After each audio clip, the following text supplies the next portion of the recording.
Throughout the past few seasons, I've been very fortunate to hunt with my buddy Carter and their family on their land in southern Minnesota.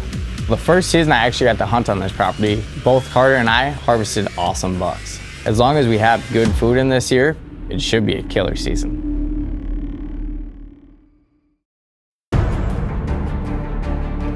You know, growing up through my teen years, I loved watching the Outdoor Channel every single week. That was what I did. I loved hunting, I loved filming hunting. So me and my buddy bought a camera together and we started filming our own hunts. I'd film him and he'd film me, thinking one day we're gonna have our own TV show.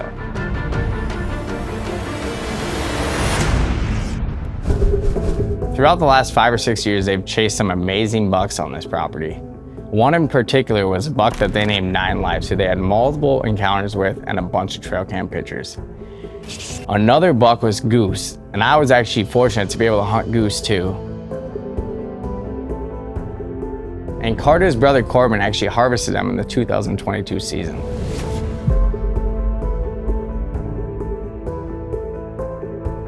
So I got to start hunting this property 3 years ago. Carter invited me and asked me if I wanted to hunt that season, as long as I helped them plant food plots, hang trail cameras, and kind of maintain all of them. Carter goes to school in South Dakota, so he doesn't get that much time to come back and hunt and can't check cameras regularly or check on the land and make sure everything's okay down there. One thing I enjoy a lot is that Carter and I do most of the work on the property. We plant the food plots, we hang the stands, we do camera maintenance. We kind of just have control over everything of how we want it to go. So, you know, over the last 3 seasons, every year we ask ourselves, what do we want to do this year? What didn't work last year? Was our food plots in the right spots last year?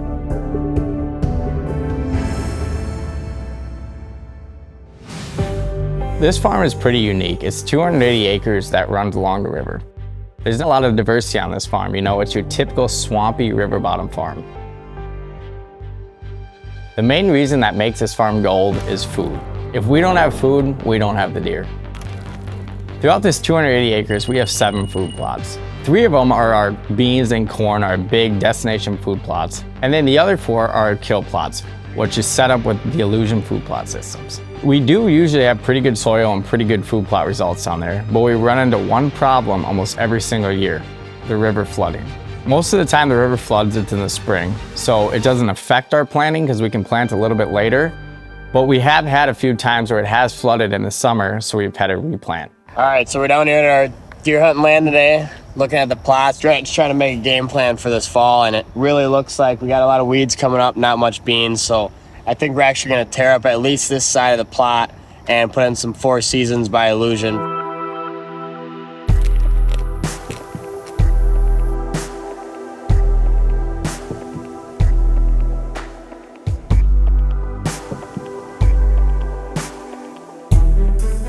With the deer kind of bedding everywhere and only one access point from the east, it makes this farm tough to hunt.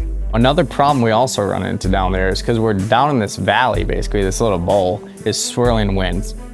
You could have a northwest wind that's forecasted, but down there it's doing something completely different.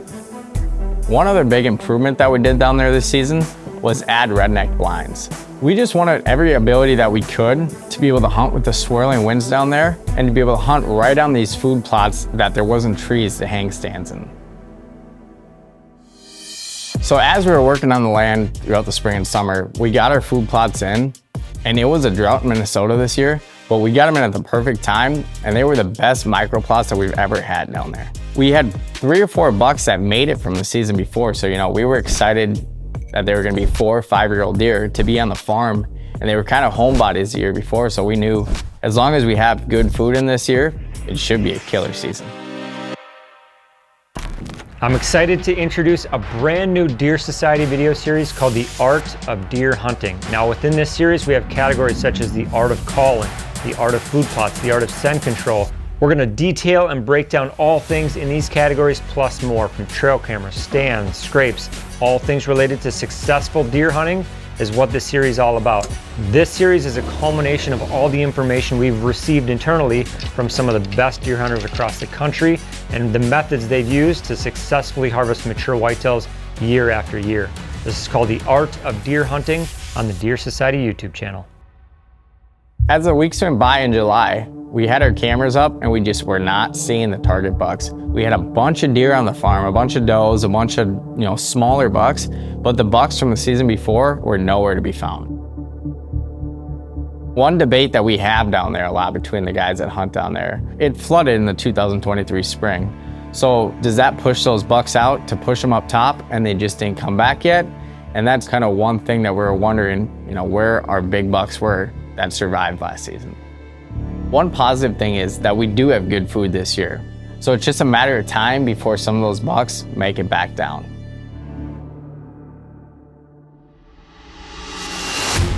So my full-time job is I work for a production company. So my busy time of the year is in the fall because we do a lot in the outdoor industry.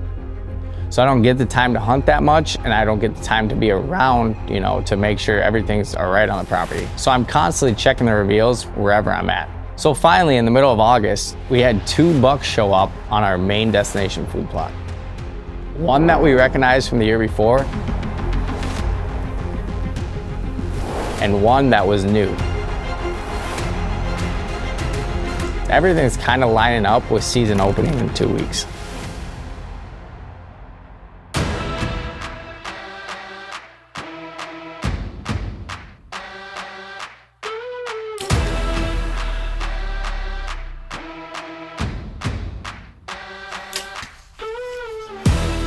I'm shooting the prime and getting ready for this fall, knowing it should be one epic season hunting over these food plots.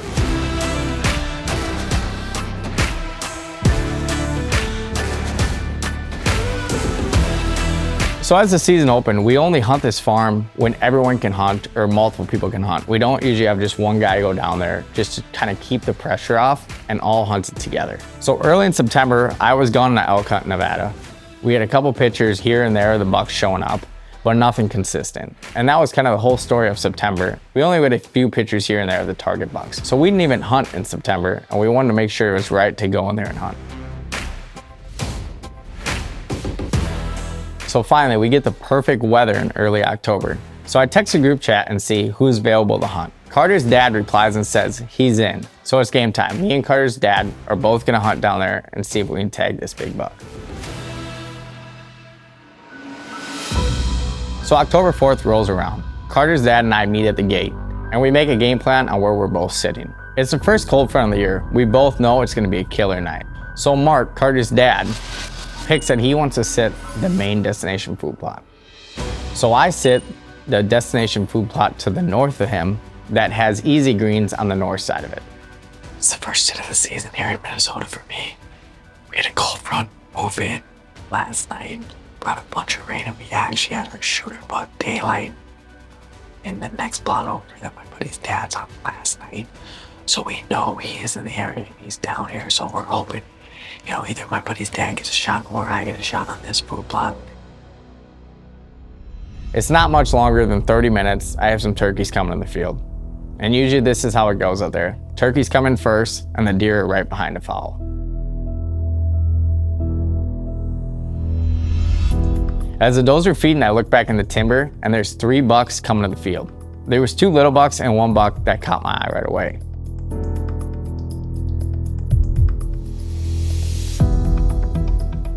He's one of our up-and-comer 3-year-olds that was a stud. They came out to the food plot, went straight to the easy greens. That up-and-comer, he hit a scrape all right in front of me, 30, 40 yards. It was pretty awesome to watch. They're getting everything they need right there.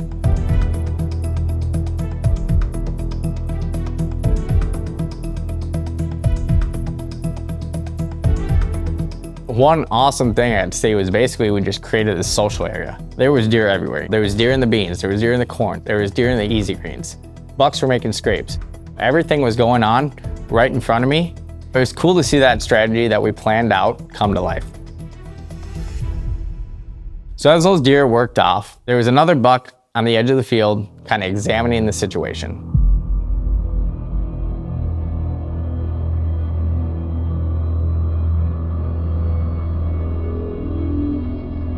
This deer is a wide deer, but has short tines. That's one genetic we see a bunch out there. I've never filmed myself kill a deer before. So, if he came into range, I was gonna take a shot at him.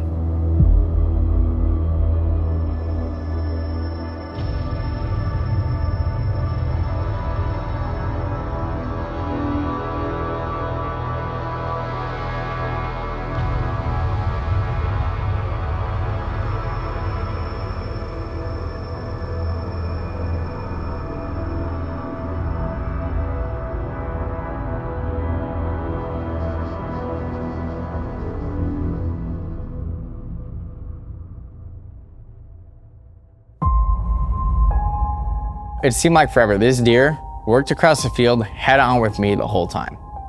So I never had a good opportunity for a shot, and I didn't want to force the situation.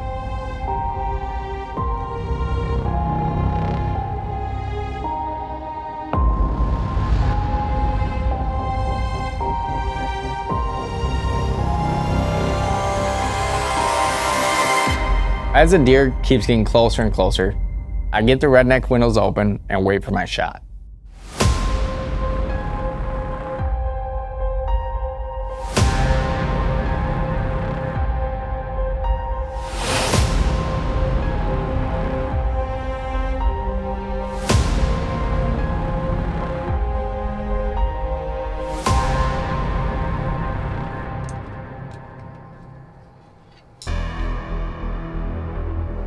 Pretty soon this deer is at 10 yards right below the blind, and I draw my bow back. I'm trying to get the camera over my shoulder, kind of moving it with my shoulders, and my arrow taps the side of the blind.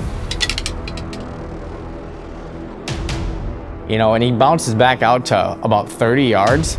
You know, I let my bow down, get the camera on him, draw my bow back, and I make it happen.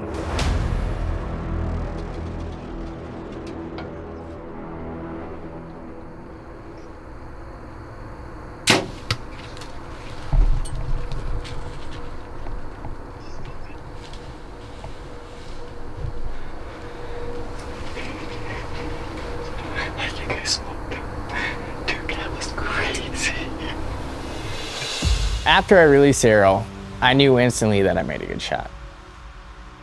I didn't have a lead knock on, which I wish I would have, but you kind of just know when you made a good shot on a deer, and I felt really confident about this shot. So I packed all my stuff up, called my buddies, and decided, you know, let's make a game plan on when to go after this deer. Mark had an encounter with this deer that we're seeing on that main destination food plot. So, you know, it was fun to get back to the truck. He was all excited that I shot one, and I was excited to hear his story too about having an encounter with the big deer.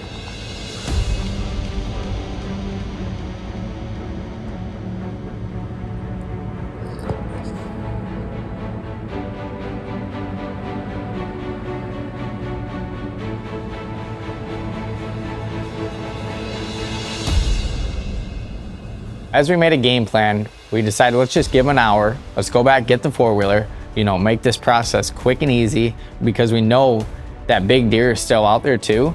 I don't want to mess that situation up for Carter or his dad to be able to shoot him too.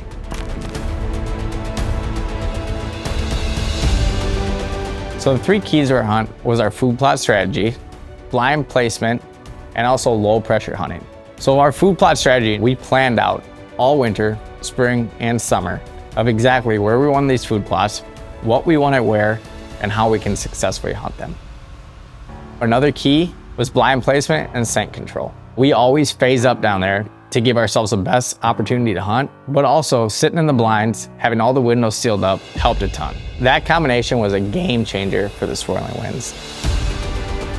So the last key to the hunt was low pressure hunting. We've always done this in the past season. When one guy's gonna hunt, someone else is gonna hunt with them. Otherwise, no one hunts at all.